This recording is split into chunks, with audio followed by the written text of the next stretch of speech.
also known as YAF. We are so happy to have you all here today, especially it's cold outside, and so we to hear Herman Cain speak. Before we start, I'm going to talk a little bit about our organization. YAF. It was started. We started being active last semester on campus, and our goal is to be the visible presence of the conservative movement on Virginia Tech's campus. So we're nonpartisan and we're a nonprofit. So while we support conservative values, we don't campaign or endorse candidates.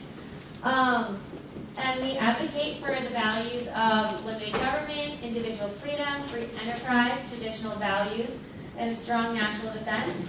And we encourage and energize other students to speak out on their campus, especially since most college campuses are dominated by liberal thought. And we like to promote intellectual diversity, and one of the things we do is bring conservative speakers in order to expose students to the conservative views that they're not hearing in the classroom or from administrators. Some things we've done this semester that you might have seen in the slideshow, we did the 9/11 Never Forget Project, which we had a 9/11 flag memorial for all the innocent lives who died. We did Freedom Week, commemorating the fall of the Berlin Wall and making people know about the evils of communism. And we brought Babe Buchanan last semester to speak out against illegal immigration. So if you'd like more information about YAF and you'd like to join, you can sign up on the listserv on your way out. There's a lot of free things that you can take. And we meet on Wednesdays at 8 o'clock. Yeah, Wednesdays at 8 o'clock. And if you get your name on the listserv or like us on Facebook, I think it's facebook.com/yaf.vt. You'll get all the updates. Now it's my pleasure to announce, to give you a little introduction about Herman Cain. Herman Cain grew up in Atlanta, Georgia with loving parents, but little else. Herman and his family knew that hard work was the key to achieving their American dreams. Mr. Cain graduated from Morehouse College with a degree in mathematics, and inspired by the work ethic and character of his parents, Herman Cain continues his education by earning his master's degree in computer science from Purdue University while working full-time developing fire control systems for ships and fighter planes for the Department of the Navy. Herman returned to his home of Atlanta to begin working as a computer systems analyst for the Coca-Cola Company. He then moved to the Pillsbury Company, where he rose to the position of vice president. He then became the regional vice president of Pillsbury's Burger King division. Energized by his success at Burger King, Herman accepted the call to become the president and CEO of Godfather's Pizza, a company that was teetering on the edge of bankruptcy. In just 14 months, Herman Cain returned Godfather's profitability, and he led his management team to a buyout of the company. His work as an advocate for small business owners as the president of the National Restaurant Association led to his acceptance of the position on the board of directors of the Federal Reserve Bank of Kansas City, and he was subsequently elected their chairman. After coming in an impressive second in his 2004 bid for the United States Senate in Georgia, Herman soon became the host of his own radio talk show, The Herman Cain Show, on Atlanta's WSB 750 AM. Today, as a former Republican candidate for presidency and a seasoned business leader, he is still a very active and outspoken voice for conservative issues and a keynote speaker at conferences and events around the nation. On January 21st, 2013, Mr. Cain began the next phase of his life's journey to start the new nationally syndicated Herman Cain Show. This new direction, along with the debut of the newly formed CainTV.com, prompted Herman Cain to establish the Cain Media division of the New Voice, Inc. Mr. Cain joined the Fox News team as a regular contributor in his continued effort to be one more voice of intelligent thinking in America. Despite the many professional commitments of his life, Herman continued to enjoy most of the time spent with family and friends. As his children got married and had their own children, he knew that he had an extraordinary obligation to do what he could to make this a safe and prosperous nation for them. The paramount joys in his life are his wife, Gloria, his children, and his 4 grandchildren. Please join me in welcoming Mr. Herman Cain.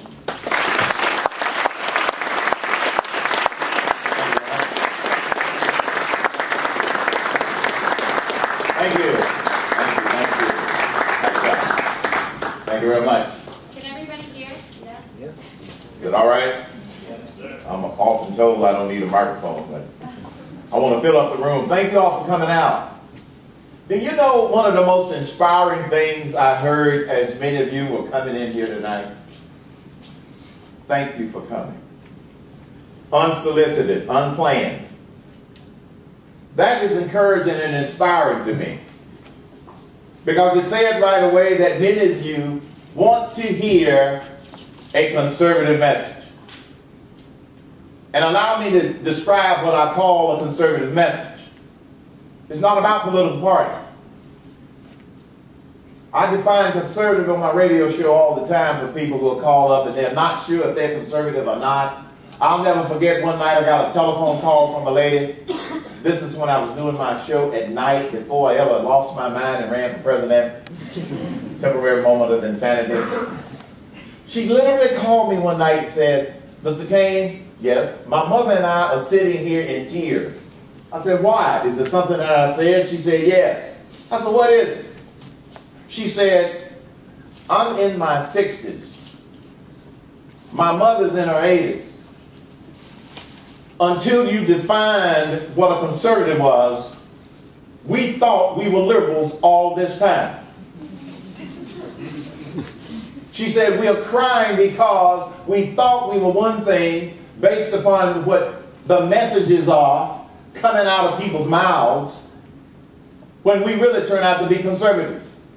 And that night I defined conservative real simply. Lauren did a good job of it, but I narrowed it down to three things. Less government, less taxes, more individual responsibility. That's it. Everything else falls under that. The free market system falls under that. Less regulations fall under that. That's all conservative is. The political parties, both of them, have done a really good job of blurring what they stand for. And they've done a really good job of moving further and further away from each other. That's why I tell people all the time. I ran as a Republican twice for the United States Senate and for president. Why did I run as a Republican? Because there was no way I could run as a Democrat based upon them wanting to support more government, more taxes, and less individual responsibility. Just the exact opposite of what I believe. And so understanding that it's not about a political party. It's about what's your fundamental ideology. Somebody asked me that during the pregame show tonight. Who asked me that question? Yes.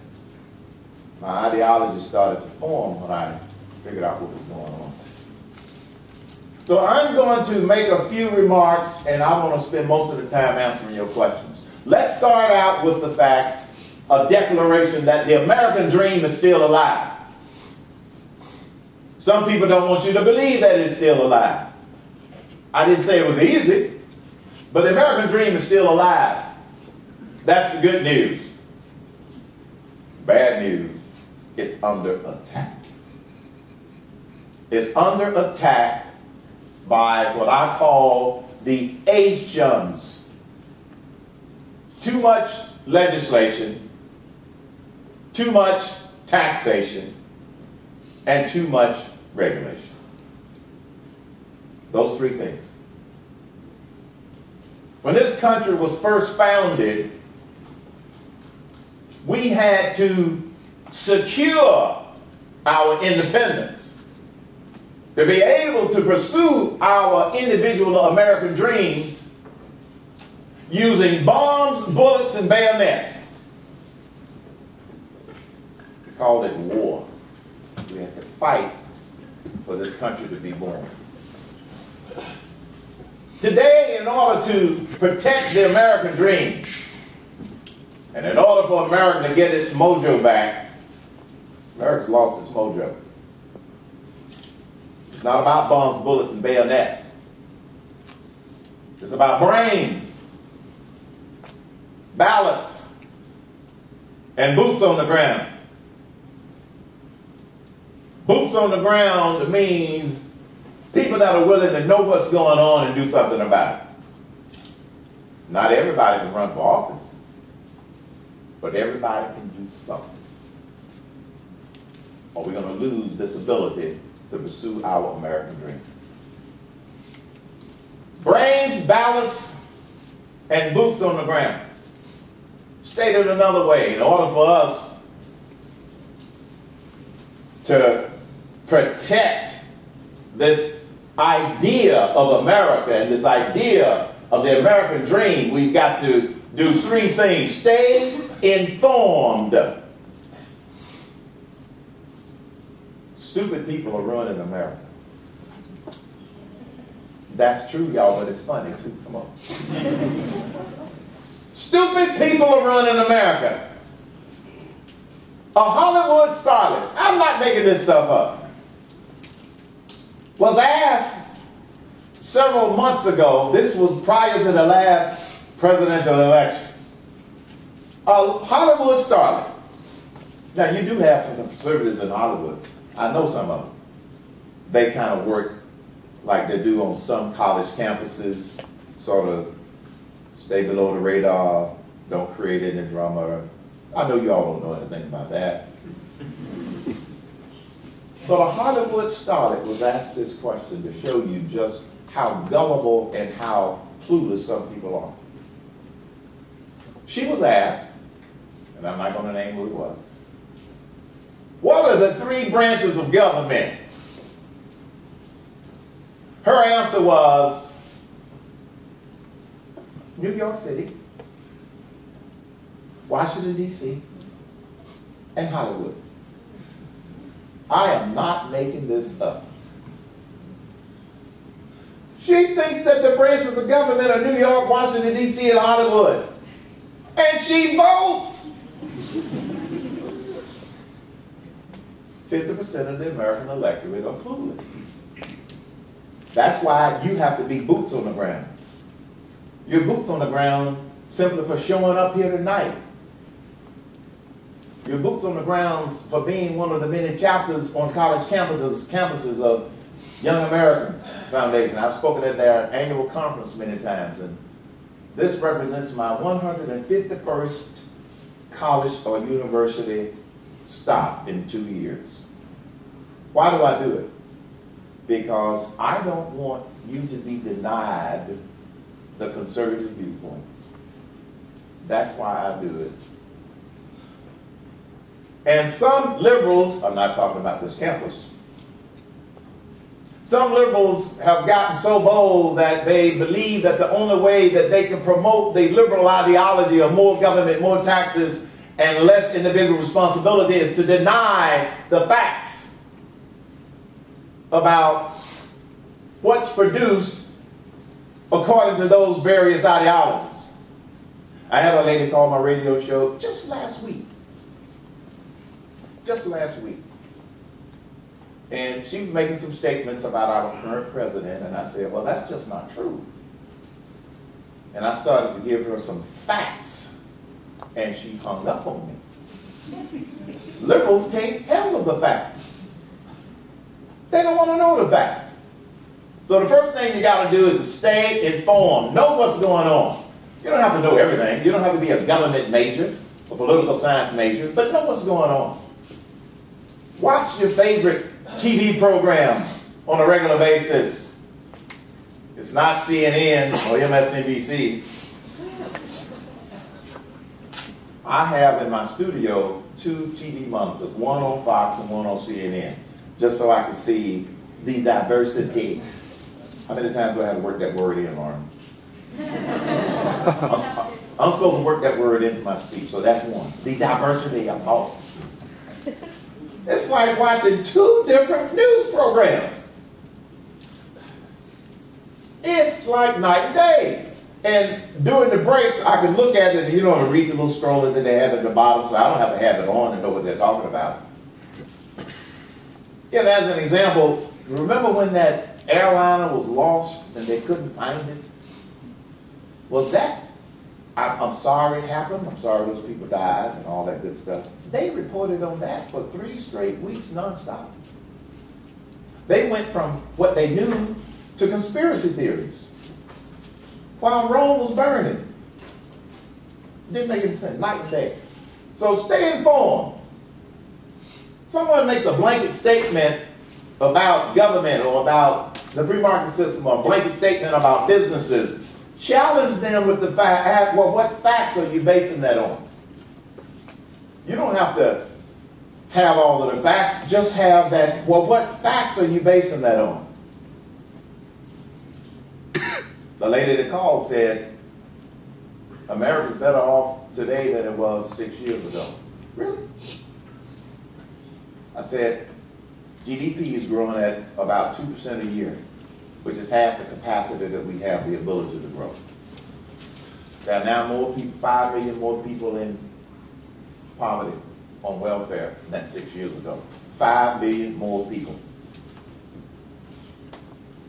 Food stamp participation is going from 32,000 to 47,000 people on food stamps. The real unemployment rate, if you count everybody, is over 10%. It's not 5.6. Facts will disarm those that want to destroy the American dream. So stay informed. Stay informed. I have to stay informed to be on the radio. To prepare for my radio show every day, I have a research assistant full-time who helps me look up articles and researches them and researches the facts, and I go through and figure out which ones I want to talk about. Usually it's the ones that you're not going to hear on the nightly news, because the nightly news doesn't always give you the facts. Second thing that you have to do if you want to protect this American dream is stay involved. Everybody can do something. Everybody can do something. One of the things that bothered me the most about the last presidential election is that 3 million conservatives stayed home. And I threw them under the bus every chance I get. I said, if you stayed home and you're one of the 3 million and you're not complaining about the way things are, shut the hell up. If you didn't vote, I don't want to hear your opinion. Everybody can do something. Everybody can do something. Like I told you, I had a temporary moment of insanity and ran for president. People keep asking me, are you going to run again? I said, God knows, but he hadn't told me. It'll be divinely inspired if that happens again. But I never say never. I never planned on running the first time. I never planned on running for the United States Senate. But I was blessed to have been able to achieve and exceed my American dreams. Plural. And I didn't believe that I should just achieve my dreams and not do something to try to help make it possible for others to be able to achieve their American dreams. So stay involved, stay informed, stay involved, and stay inspired. You got to believe that we can do this. You got to believe that we can make things better. You got to believe that this is not the new normal. I refuse to accept the fact that this economy can only grow at 2% per year when I know it can grow at 4% or better with the right policies. Why? I saw it happen in the 80s. I saw it happen in the 90s. It is possible. There are those who want us to believe that this is the new normal, 2% per year. No, it's not. China's growth rate in 2014 was somewhere around 7%. And they were glad that it had fallen from 10 because they didn't want to overheat. 7%. And people say, well, how do you get the economy to grow faster? You reduce the legislation. You reduce the taxation. And you reduce the regulations. But you got to have bold solutions and bold leadership in order to be able to do that. The political establishment, they didn't like it when I ran for president. I made bold statements like, we need to replace the tax code, not reform it. Replace. I can't get a politician in D.C. to use the word replace. They get tongue-tied.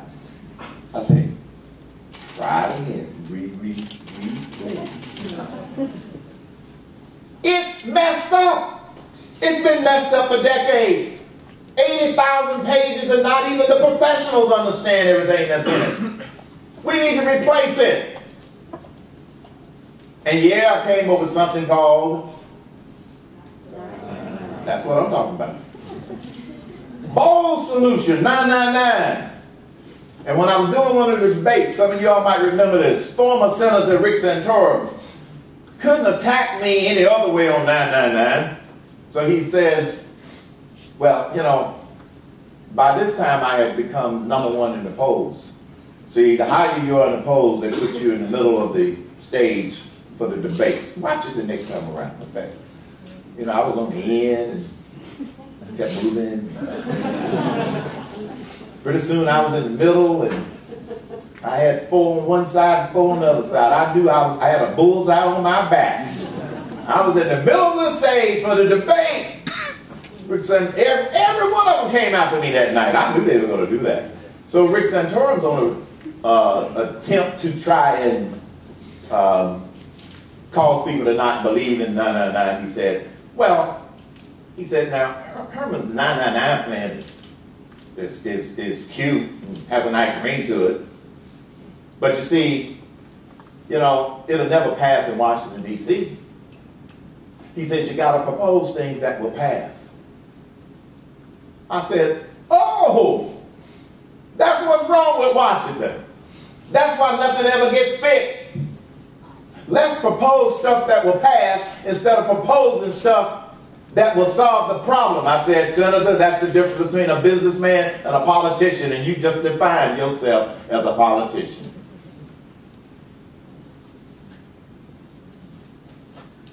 And so you have to replace the tax code. I honestly don't care if it's 999, the flat tax, or the fair tax. I have people who support the fair tax that call me up and want to debate with me. I said, I'm not arguing with you. Either one. But none of them are going to happen if you don't have the bold leadership to make it happen. And we don't have the bold leadership to make it happen. It could be either one and I'd be just fine. I'd get out in front of the parade.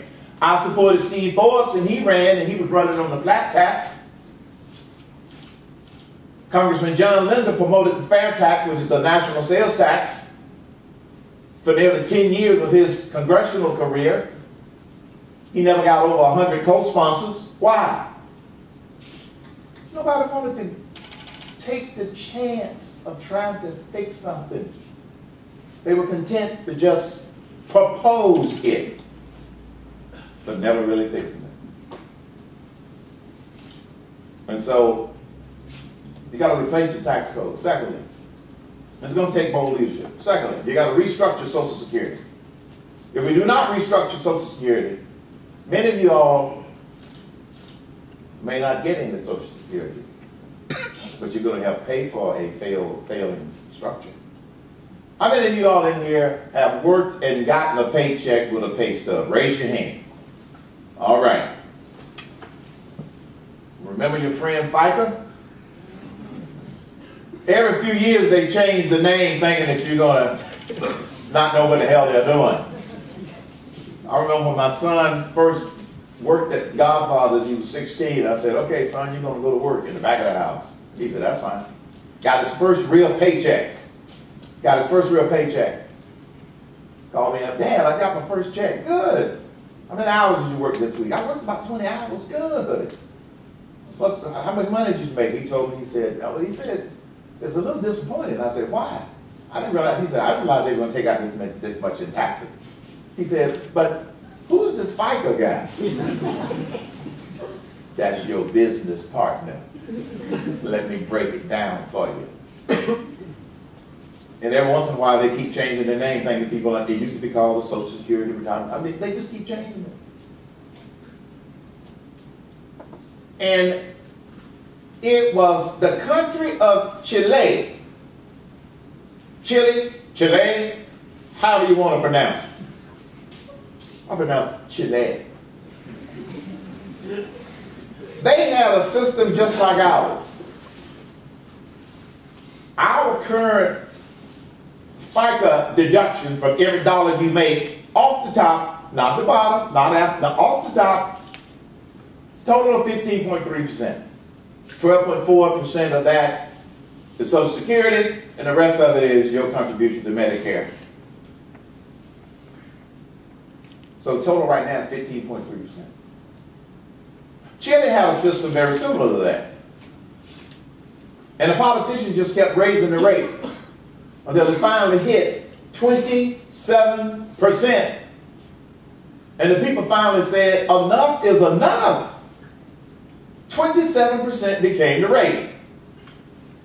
So finally, a bold president of the country proposed a bold change to totally move from that system to a system of personal retirement accounts. It took them 3 years to make the conversion. And now people in Chile retire on more retirement income than anybody in America who depends only on Social Security. And that's why most of us know we can't just depend on Social Security. You will be back in poverty. Can't depend on Social Security. It needs to be restructured with a system of personal retirement accounts. But every time you bring it up, the liberals use scare tactics to say, they want to take away your Social Security. No, they don't. But you got to have somebody with the bold leadership to explain to the people what it is and what it isn't. And see, one of the reasons I mentioned that we've got to have brains, balance, and boots on the ground is because there are a lot of lies on the internet. There are a lot of lies that come out of the news media. I know firsthand. Y'all can laugh. What's wrong with you? See, I don't take stuff so seriously that I'm upset about stuff. But you gotta be bold about it. Secondly, so firstly, replace the tax code. Thirdly, restructure Social Security. Third, this is probably getting me in trouble, Lauren. Replace Obamacare.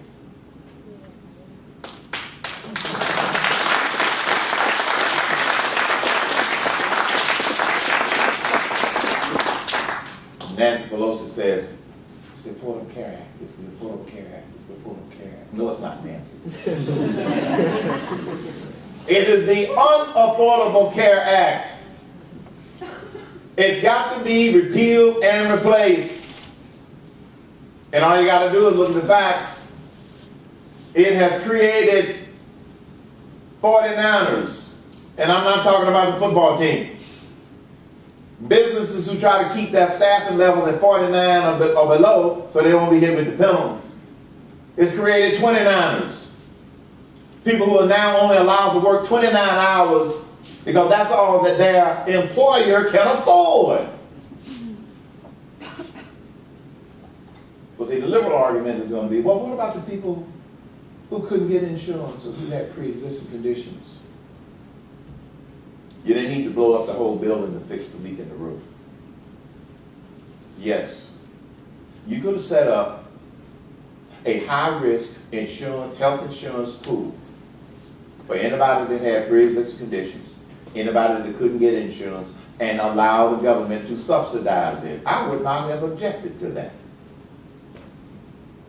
But leave the rest of us alone. They blew up the building to fix the leak in the roof.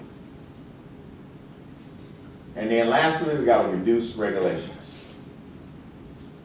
So in order to replace the tax code, I would replace it with one of those three systems. Flat tax, fair tax, or 999. Restructure Social Security, go to a system of personal retirement accounts, the way they did it in Chile. And it worked.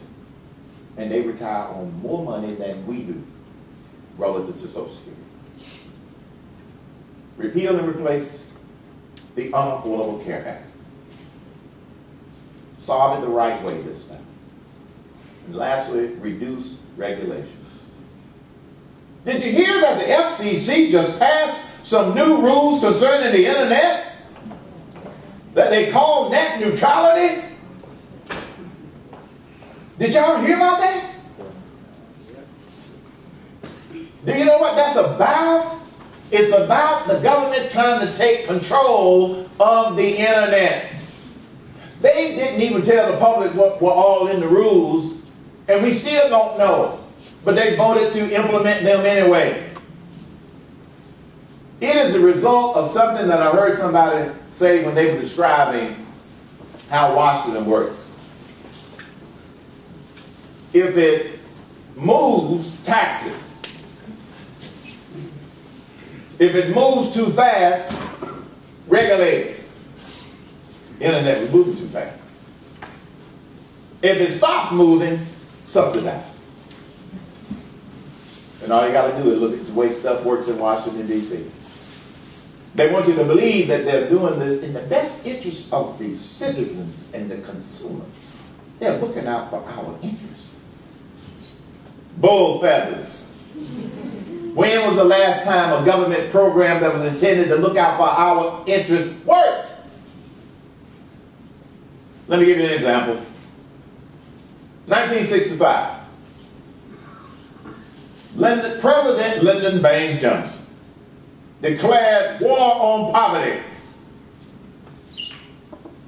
In the last, however many years that is that 50 years? Approximately, yeah. In the last 50 years, we have spent over $20 trillion fighting the war on poverty. We've got nearly 80 welfare assistance programs. None of them talk to one another. $20 trillion. We created a new, the food stamps program. They used to have a food stamps program. Now it's just gotten out of control. Do you know how many people, what percentage of the population is considered in poverty today versus 1965? In 1965, the percentage of people in poverty was 16%. Today, the percentage of the population that's in poverty, 15%. The population today is nearly 320 million people. Take 15% of 320 million people versus 16% of whatever the population was back then, and that tells you we have not come close to winning this war on poverty. But do they get rid of it? No. Do they change it? No. Do they restructure it? No. And you keep paying for it with your business partner fighting. So that's how we fix stuff. But you're going to have to stay informed, involved, and inspired. And believe that we can change things, that we can make a difference. You got to believe it. Dr. Benjamin Mays, past president emeritus of Morehouse College. He's deceased now. He's the president of Morehouse when I was a student there. And Dr. Mays used to tell the young men of Morehouse, let it be borne in mind that the tragedy of life does not lie in not reaching your goals. The tragedy lies in having no goals to reach for. Not a calamity to die with dreams unfulfilled, but it is a calamity to have no dreams. My first dream was to make $20,000 a year. I grew up poor. P.O. Wasn't poor, we couldn't afford the O and the R. We were poor. And so $20,000 a year when I was 16 years old seemed like something that sounded like a good idea. Wanted to do it. Because I said, if I make $20,000 a year, I could qualify for an American Express card. I wanted to get an American Express card. And I heard that you needed to make $20,000 a year. So my first job working for the Department of the Navy started out making $7,729 a year. A GS-7. Back in 1967, that was some pretty good money. Moved up. About 4.5 years later, became a GS-13. Got promoted. Boss called me in and said, Herman, congratulations, you're going to get promoted to a supervisory mathematician. because we're creating a new group to work on the rocket-assisted projectile for the Navy. I said, all right. I said, Wayne, how much does it pay? He said, $20,001 a year. $20,001 a year. Then when I went in the private sector, I had a dream. I wanted to be vice president of something for somebody somewhere doing anything, as long as it was legal. I wanted to be a vice president. It looked good. It sounded good. Reading these business magazines and these business people standing on the top of the ski slope out in Utah. I said, I want to be able to do some of that.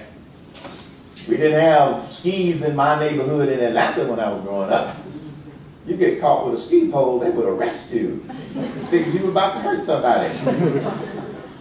I wanted to be a vice president because there were none in my family. I just thought it would be kind of a cool thing to do. Eventually became vice president for the Pillsbury Company in charge of information technology. But I had to have a dream. That's what I worked toward. Then one day I said I wanted to be president of a company. After I became vice president of a company, I said one day I want to be president of somebody somewhere doing anything as long as it's legal. Had to make some career changes in order to get there. But it was my dream. It wasn't anybody else's dream. And then eventually became president of Godfather's Pizza. I have had 9 careers in my life. And they've all been successful. Not because I'm that smart. I was a B student most of the time. But I always had a dream. And why is it important for you to have a dream and goals? Because if you don't have a dream, how will you know you got there? You just don't accidentally achieve, oh, I guess this might have been my dream. No.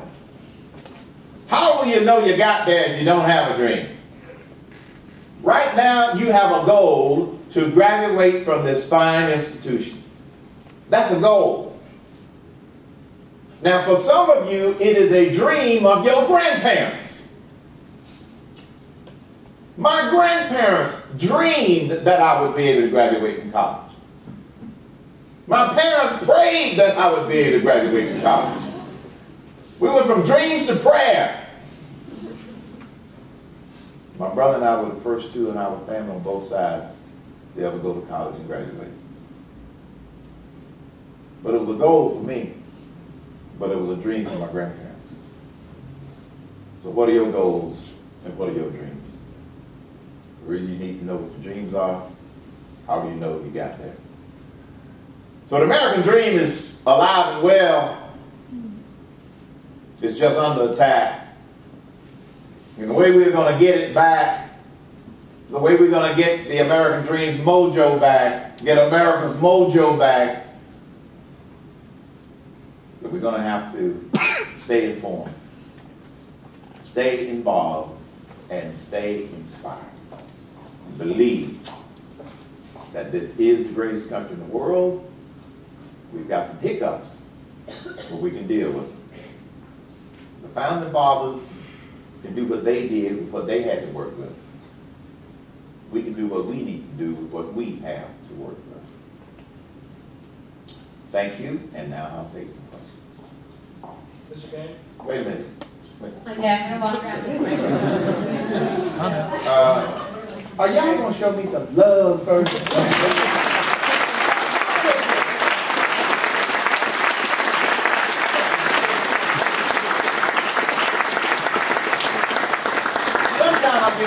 I think I scare people, you know. But wait a minute. Before he goes, Cain had the first question. He made a reservation earlier. What's your question, Cain? Fiscally, I'm conservative. Socially, I'm like conservative. And it makes me hard, it makes it really difficult to vote Republican because the social issues are important. Right.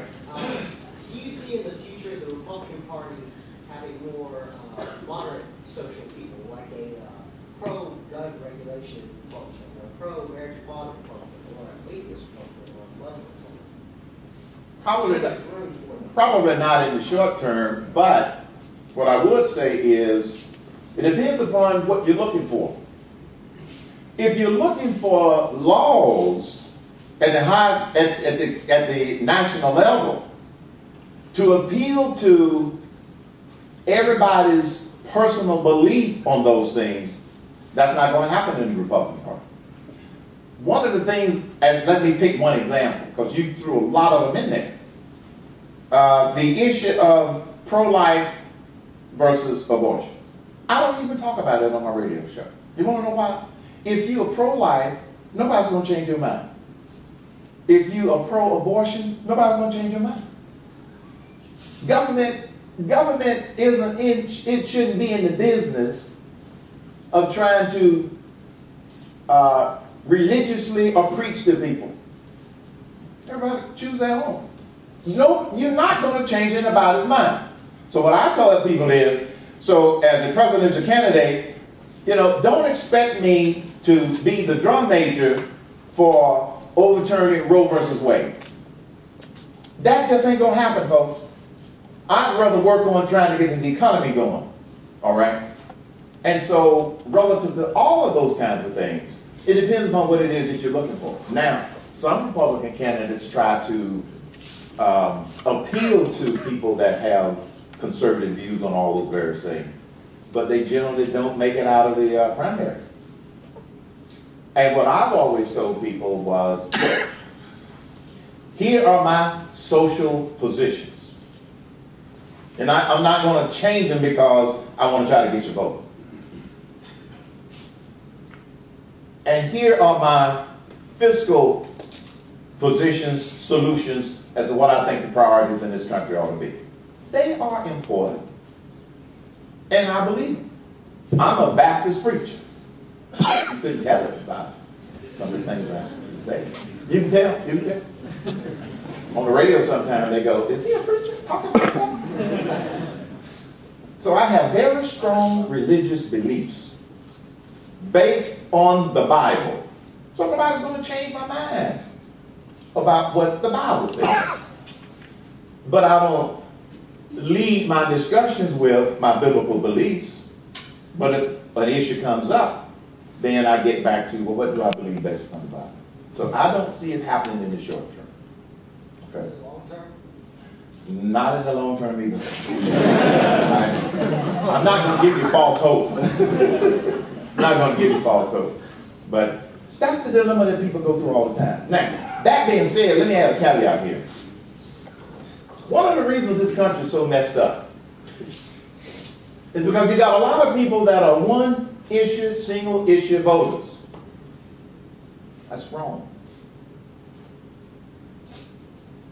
My rule is, if you can find somebody that you can agree with 7 out of 10 on 7 out of the 10 top things on your top 10 list, you got a grand slam home run. Nobody is going to agree with your positions 10 out of 10. It's not going to happen.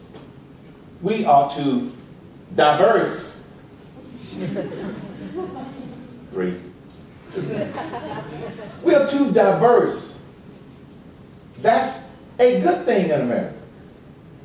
But we have to know how to channel it. People like to talk about we're a diverse nation and we're a melting pot and all of that. Yeah. But what a lot of people are missing is the understanding that as a nation, we must be able to prioritize. We have to be able to prioritize. Now, yes, sir. Thank you, Mr. Cain. We were under the impression that you would be speaking on bringing diversity to the university. Are you aware of our university president's stance on making campus more inclusive? Making what?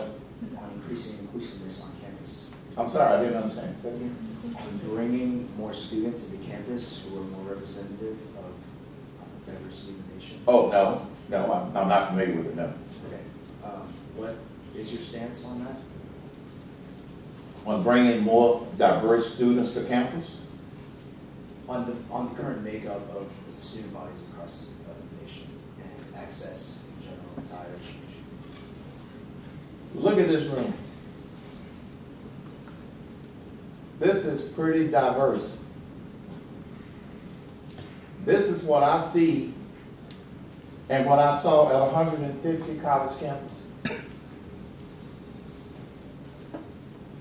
I'm not sure I know if they're looking for a solution to a problem that doesn't exist.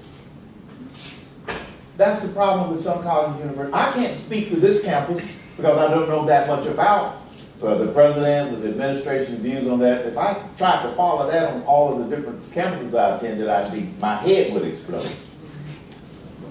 But look at this room. This is representative of Virginia Tech. It's also representative of a lot of college campuses across the country. I see them. My question is, what's the problem? Then you would say the problem is that currently our undergraduate enrollment is only 3%. This room is pretty blonde. It's what? Pretty blonde. Pretty blonde. Yes. And representing the use in this room as a whole is sponsored by a specific group. There's only probably 20 people here about that. It's advertised as such. And, so I'm just saying that that fault is not diverse ideologically. What, are you talking about ideological? No, that's not what I said. Okay. Represents Virginia Tech as a whole. Oh, you're saying it doesn't? No, that's it. Okay, all right. I can't speak to that because I don't know enough about Virginia Tech and its policies and its practices and its total makeup. And you know, you threw out a number of 3% African Americans here on campus. I have no way of challenging you on that. But I'm it's just curious as to see what your view on higher education is as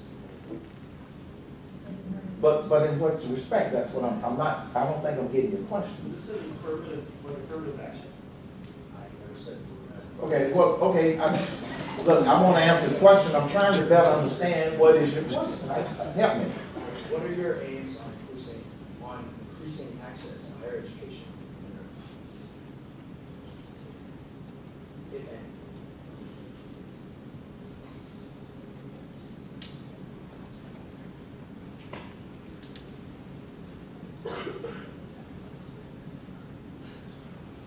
Access to higher education for anybody in this country is based upon your ability to qualify for interest into that college or university.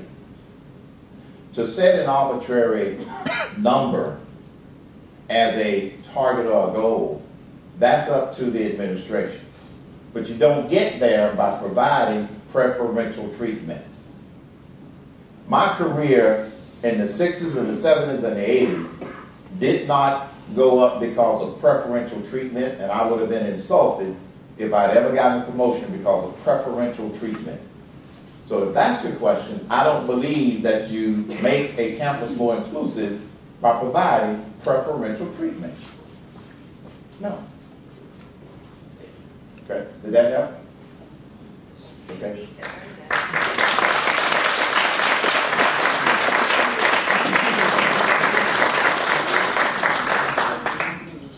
And then he had a question back in the back after that. Okay. Mr. Cain, my name's Grant. We're talking about the flat tax system. I was wondering what a realistic federal rate would be to provide some revenue for that. The working rate that they've been talking about since 1999 is 23%, and that's all inclusive.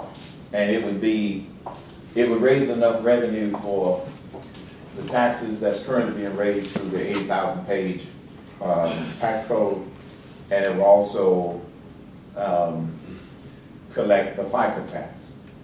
So it will all be in that 23% rate. Now, opponents like to argue, you mean you want me to pay 23% on top of the state sales tax that I'm paying? That is a bogus BS argument. They fail to point out it replaces the mess you have to deal with now. And if you would ask most people, what is their effective tax rate? They can't tell you. But they can focus in on that 23%. They don't know. But see, after you do all the deductions and everything, you go through and say, okay, this is the amount of money that you pay. my accountant, he says, okay, your effective tax rate was this number right here. Most people don't know what the effective tax rate is. So the false argument against it is it's on top of the state sales tax. The right argument is it replaces the mess that we have now with the federal income tax and the FICA tax. But the rate that they've been working with is 22%. Now, if the flat tax were to get some traction, that number would have to be recalculated because a lot of things have changed since 1999. But the discussion rate is 23%. Y'all can just speak up. Y'all gonna run Lauren to death. Speak up. Stand up, yeah. Yeah, please. Everybody stand up when you ask. Mr. Cain, Yes.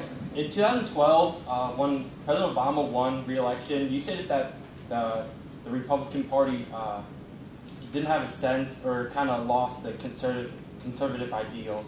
I was just wondering, with that in mind, and the upcoming 2016 election, especially with like the diversity in the GOP, with like these potential candidates like Rand Paul and Jeb Bush, what kind of track do you think the GOP needs to take to get back on that conservative ideal? The problem with the Republican Party isn't that they have lost their conservative ideas and their conservative ideology. They do a crappy job of communicating it. That's what they don't do a good job of.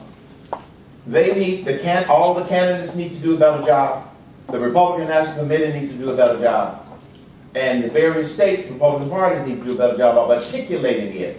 This has been one of my biggest frustrations and criticisms of the Republican Party.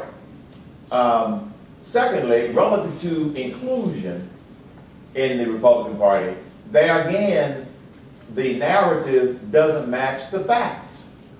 If you go to Newsmax.com, they just published a list of the top 100 most influential black Americans.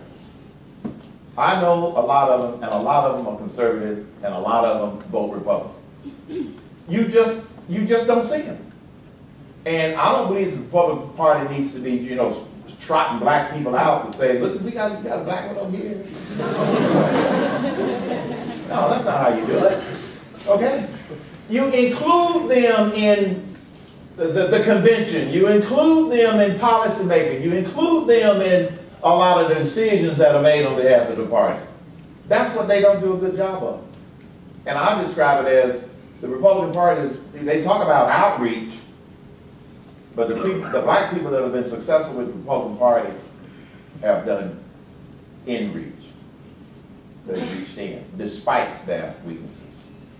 So they just need to do a better job of articulating those simple principles. Yes, ma'am. I'm sorry to change track on you again, but you are talking about Higher Education Institute, so I'd like to kind of go back down that way. Okay.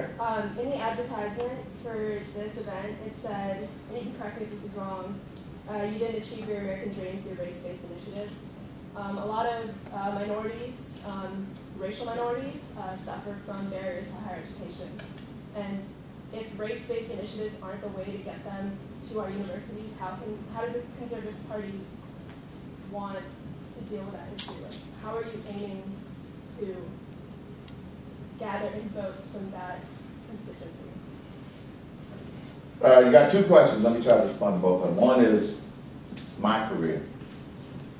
I was telling the group earlier that imagine the barriers that I faced in the 1960s, the 1970s. There were plenty. When I first went to work in corporate America, it was predominantly a white institution. But I overcame that by not making that an issue that I focused on. I focused on my performance, and I allowed my performance to do the talking. That's how I overcame people who saw me as a black guy rather than as a black man. Let me give you one very real example. When I worked for the Department of the Navy, I was the first black to head up a major project, that rocket system projector project. The division head, who was comparable to a vice president of a major corporation, barely knew my name. But the people that were below him said, Herman can do this job. They were confident that I could do the job, and I did the job. I got it done. We got it done on time. We did all the analysis, etc. When I left the Department of the Navy, this guy who was equivalent to a vice president called me in for an exit interview. And he confessed something to me. He said, Herman, I had never been around a lot of black people in my life, and I must admit, I was uncomfortable around you at times. He said, but you have totally changed my perception based upon your performance. You get into schools based upon your performance, your qualifications. They shouldn't be race-based. If you target a minority group that you want more of, try to help figure out what those barriers are. Maybe they're happening in middle school. Maybe they're happening in high school. And remove those barriers. I can tell you one of the biggest barriers that's preventing a lot of African Americans / black people from getting into higher education, these lousy inner city schools. Not all of them. Lousy inner city schools. With a low graduation rate, more money per pupil than a comparable private school. And that's why they can't get into some of these colleges and universities. So I wouldn't make it race-based as much as barrier-based. What's the barrier that's preventing them? So that's how I dealt with it. So schools, universities, campuses, institutions, they've got to do a better job of looking beyond race, ethnicity, gender, and look and see, well, what kind of barriers are preventing more people from succeeding at getting into that institution. That's how I believe it needs to do. Did I shed some light?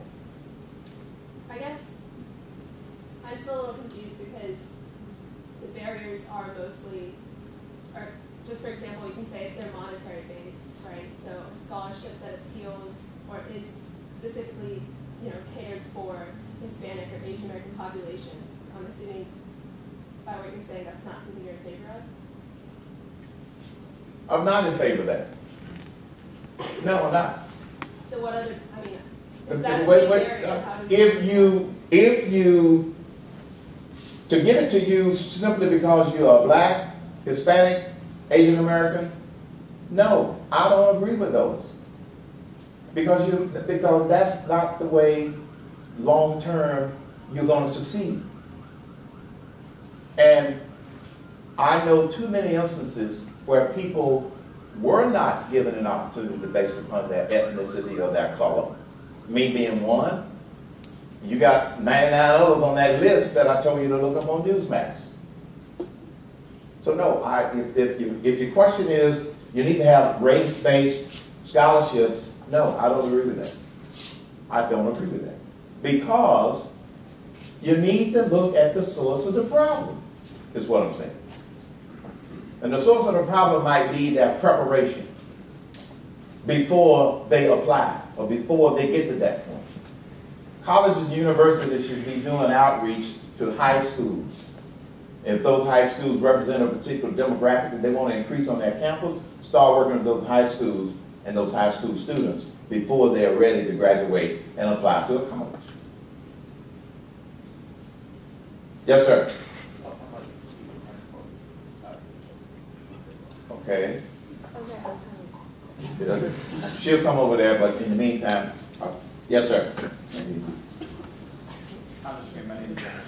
You mentioned the 3 million conservatives who didn't vote in 2012. In addition, I know that as an evangelical, a lot of times Catholics do a really good job of get out the vote efforts. But a lot of people, at my church don't vote because no one truly follows other parties follow Jesus directly. Yeah. And I get that argument, but at the same time, how do you think that we reach out to the millions of people who don't vote just because they don't really follow order? Too many Christians are too apathetic. A good friend of mine who is a former pastor, the numbers that he shared with me was that close to 80 million Christian evangelicals in this nation who go to church on a regular basis and they do Bible study, etc. He said, but only half of them are registered to vote, and less than half of those registered vote. They do it out of apathy. They do it out of fear. They don't know enough about what's going on and who to vote for. The IRS is scared the bejesus out of pastors. They don't want them to even imply or suggest, you know, who they should consider. So a lot of people just don't go because, and I had a young lady tell me this one time. She said, I don't know enough about the process to vote. I don't know enough about the people to vote. I said, well, that's your fault. So I don't know what the answer is, but it's a huge opportunity. And here's why: if we replace the tax code having a non-taxable status as a religious institution goes away. And then people can come in and hold information educational sessions with the parishioners. That all goes away.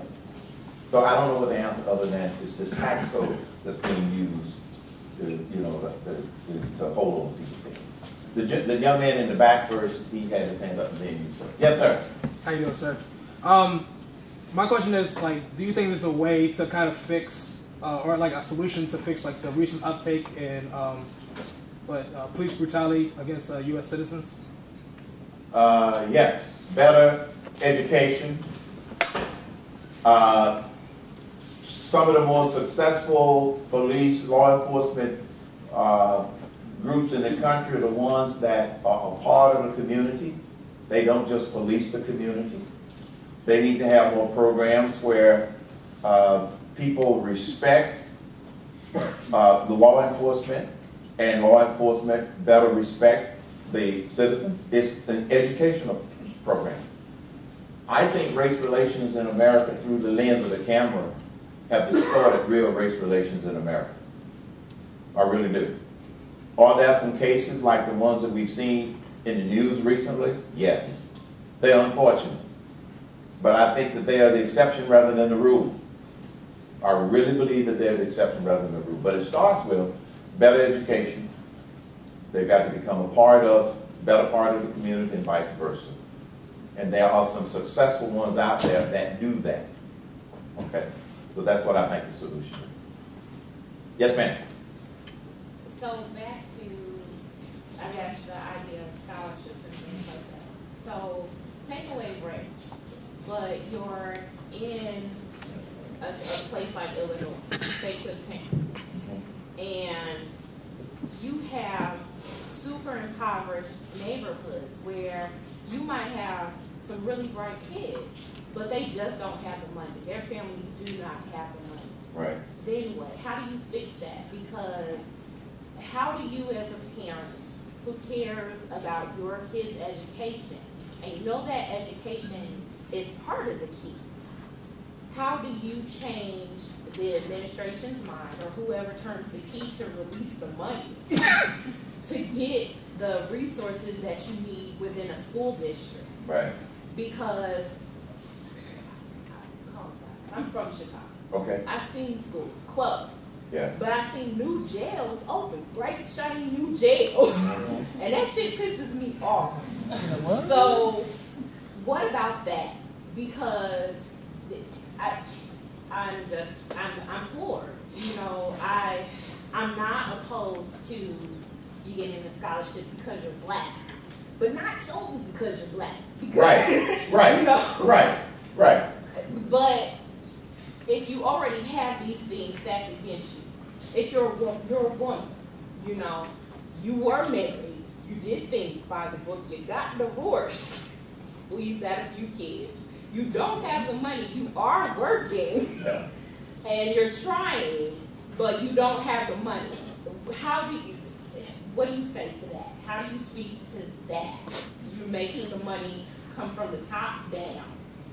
Because it seems to be the other way around. It seems like everyone on the bottom who might be trying to pull themselves up by their bootstraps. Yeah. Okay, you got a lot of questions. Yes, I do. Okay, you got a lot of questions in there. Let me address this particular one that you touched on.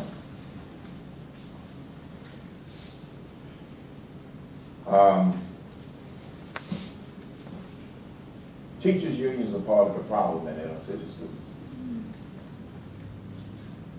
but they don't want to talk about it. Teachers' unions are part of the problems in inner city schools. I've even heard teachers' union members say their objective for the teachers' union is for the teachers and not the pupils. So you got a lot of students that are trapped in a school system that doesn't put the students first. Secondly, then the unions protect bad teachers. So you have a cycle of bad things going on here. Okay? The few students that do bubble up academically, yes, somebody's going to have to go to bat for them so they can get that scholarship because they got good grades or they did well on the standardized tests, etc. Either the counselor, my high school math teacher went to bat for me, but he took an interest in me. But we have too many of them. Look, there are a lot of great teachers out there. Okay. So relative to the ones that happen to be in schools like that,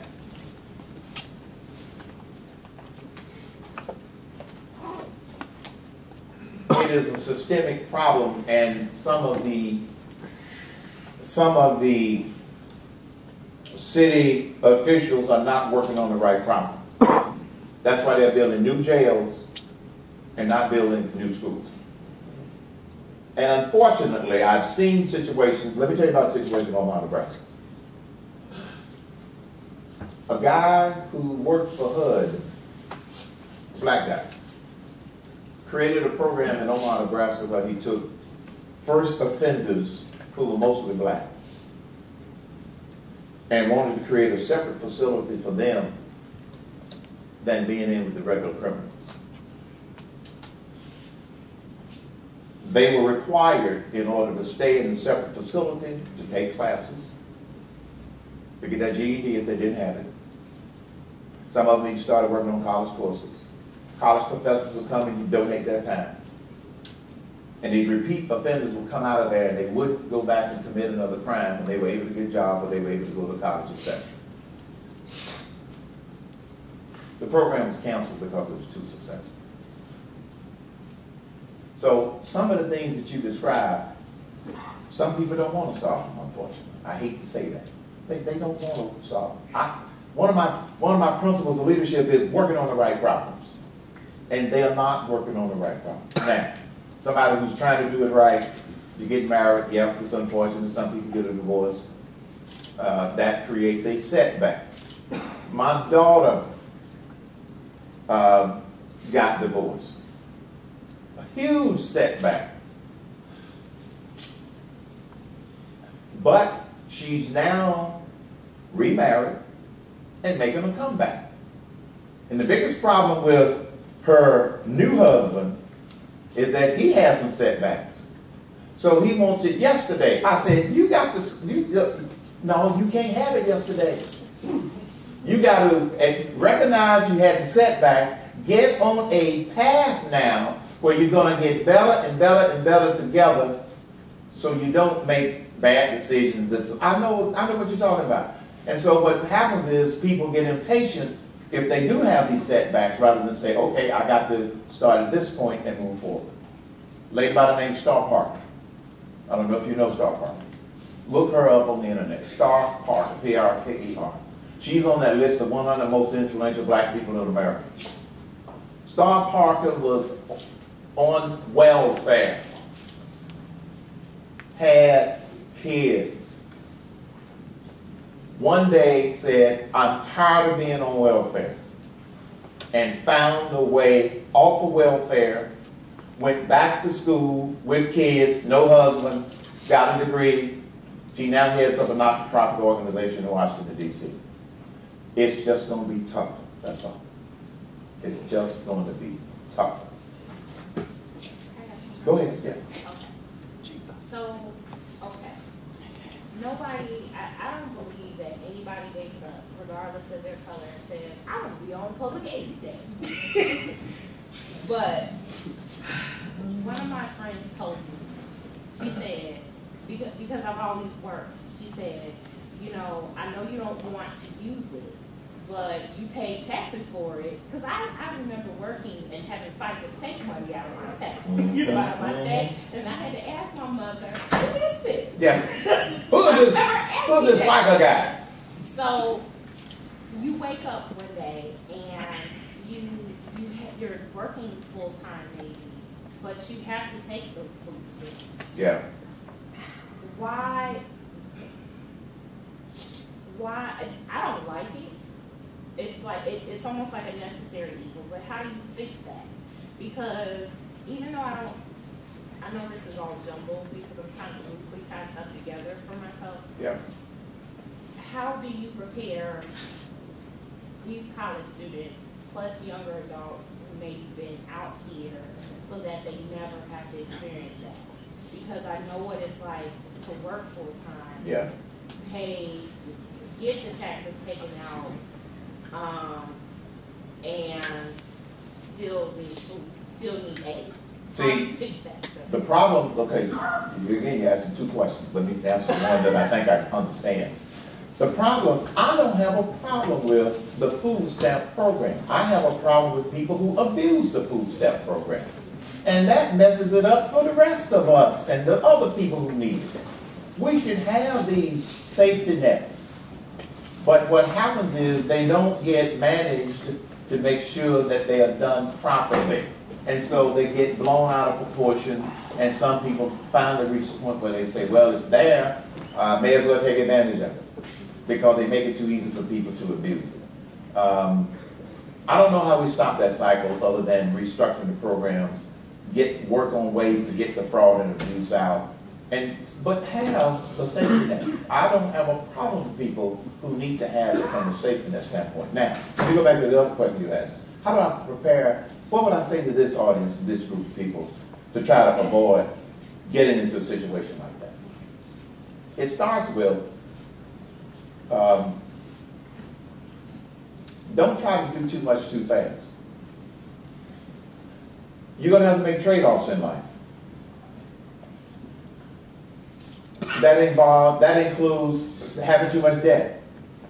I can only talk about my own situation as an example. My wife and I met when I was a sophomore in college and she was a freshman. She was going to another school. We met through a mutual friend. I fell in love. But we got engaged my senior year. And at first she wanted to drop out of school so we could go ahead and get married, and I had to put this old big foot down and said, no. Wanted too much too soon. I had to be the man enough. No, sweetheart, get your degree. I could die early. You never know. So don't act prematurely on stuff. But if you do a reset. And say, here's what I could do. Here's another example. Somebody called me on my show one day. And he said, Mr. Cain, he said, my girlfriend is expecting. We're both trying to go to school. We're living with my parents. And I want to try and, get my career going. I said, son, you got yourself in a hell of a mess right now. I said, first of all, one of y'all ain't going to be able to go to school right now. You got to make some sacrifices. So you got to decide which one of you all are going to go to school now. Because if she could have a baby, somebody got to stay home and take care of the baby. Unless you think you got parents who are going to take care of the baby for you. No. That ain't happening these days. Okay? So I don't have real clear answers for you. I guess I would summarize it as, look, it gets back to making decisions in your life. In my case, it's after a lot of prayer, after a lot of consideration. And then when you make a decision and you're trying to work forward, moving toward one of those things that I call goals or dreams, you don't look back. Don't look back. And if it's a tough situation, it just means it's going to be tougher and it's going to take longer to get to where you want to get to. Just like I had to talk to my own daughter and my new son-in-law. So far, they're staying on focus. but I see them a lot, so I bug the crap out of them. I wish I had better answers for you, sweetheart, but I understand. Yes, sir, you have a question. Yes, Mr. Cain. First of all, I just want to tell the students, I can say with a great deal of confidence that the issues that we're having here on campus concerning diversity and inclusion, it's a 3-year fix. It's a 3-year fix, but it's going to take the students to do it and not waiting on the administration to do it. Right. Now, my question to you is, you went to an HBCU, Yes. and you went back in the 60s. Looking at your GPA, SAT, ACT scores back then, whatever the equivalency was for tests back then, would you choose to go to an HBCU today, or would you go to a predominantly white institution? Back then, I went to historically black college, Morehouse College. Now, I can't say what I would do today, but I'm glad that I went to Morehouse back then for the following reasons. My reading comprehension was way below college level. Going back to this young lady's question earlier. Do you know what Morehouse College made me do the first semester? Take a reading course to get me up to speed so I could succeed at that college. If I'd gone to a predominantly white university, they wouldn't care whether or not I could read or not. So if they'd have let me in on a scholarship that they had paid for, a poor black boy from, the west side of Atlanta, I probably would have failed miserably because they weren't working on the right problem. So today, knowing what I know today, in today's environment, I can hold my own anywhere. But back then, I'm glad I went to that historically black college. They worked on the right problem. Now, we had 800 freshmen. Do you know how many of them had to take reading? 400 of them. 400. That's what I mean by working on the right problem. Dr. Mays knew that we came from schools that didn't properly prepare us. I went to an inner city high school, and fortunately I had a couple of teachers that really took an interest in me. My standardized test scores were not stellar. They weren't all that great. But I worked hard and did well in class, and eventually overcame the deficiencies when I got to Morehouse because they helped to work on the right problems, starting with the reading. In fact, I remember, and you had to take English, and they had a lot of grammar. I mean, it was awful. I mean, you all heard me give a speech up here tonight. Did you know that I had a speech impediment in high school? I decided to overcome it. So I worked on overcoming mine. It wasn't a stutter when I said speech impediment. I couldn't put a sentence together with correct grammar because I didn't grow up in that environment. So I was always self-conscious whenever I was speaking in public in front of a group. So it took me years to get to the point where I was comfortable making sure that I used correct grammar most of the time. I break the rules every once in a while on purpose. I tell young people, you got to know the rules before you can break the rules. So don't go around breaking the rules until you know what the rules are. So it gets back to working on the right problems. Working on the right problems. What are the barriers? What are the problems? But if back then, if I'd have gone to Virginia Tech, I probably would have flunked out. Would have flunked out. So going back to this young lady's question, so what Virginia Tech ought to be focusing on is if you bring students in that need some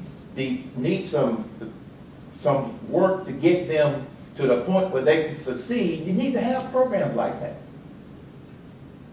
You need to have those kind of initiatives is what I'm saying. And that's harder work than just saying, well, we got a pot of money over here, we're going to hit 5% by giving away scholarships and half of them won't even graduate. Not the way. We have time for one more question. I think we have Harrison. He's one of our officers. Yeah, what's your opinion on the recent influx of executive order with all the immigration and I think that's poor leadership. I really think that's poor leadership. It's not leadership. We have 3 branches of government. They need to respect each other. The founders set it up where we had 3 equal branches of government. executive overreach, I think, is dangerous. And I think a lot of people that are paying attention to what's going on, they are very upset and frustrated about it. Had 2 callers this week, yesterday. So why don't they impeach him? A lot of things could be called impeachable offenses, but you don't have a supermajority in the Senate, and so it wouldn't go anywhere. So why do that when there are plenty of other things? There's been a lot of executive overreach. I have my own list of things, but I think that it also puts the country in a bad mood. People want leaders that they can respect and leaders that they are confident that they can follow. And quite frankly, he's burned a lot of bridges with a lot of people. I had a guy call my show today. Mr. Cain, I have voted Democrat for the very last time. Because he's paying attention. He's not saying that the Republicans are all that great. They got their problems too. You've heard me talk about it. But he said, I'm not voting Democrat again. I said, give me some of your facts. He said, presidential overreach, some of the things that have been going on. He said, this Affordable Care Act ain't affordable. Well, some of those kinds of things. So some people are saying, I'm not so nice. One more for me. Yes, sir. Thank you very much. So the independent tax law center, that's not partisan, does analysis on all various tax plans in the code. Did an analysis on your 999 plan and found that it would result in an 84% increase in taxes owed by 84% of the American population, and that it would be about 95% of people that make less than $75,000 would have their taxes increased, while being around a $500,000 tax break for people that make over $1 million. So how do you defend that when you're trying to convince people of lowering taxes when 84% of people are paying more in taxes than they do now? Go back and get that report and read the last paragraph. In the last paragraph, they changed the assumptions of my 999 plan. That report is total bullshit.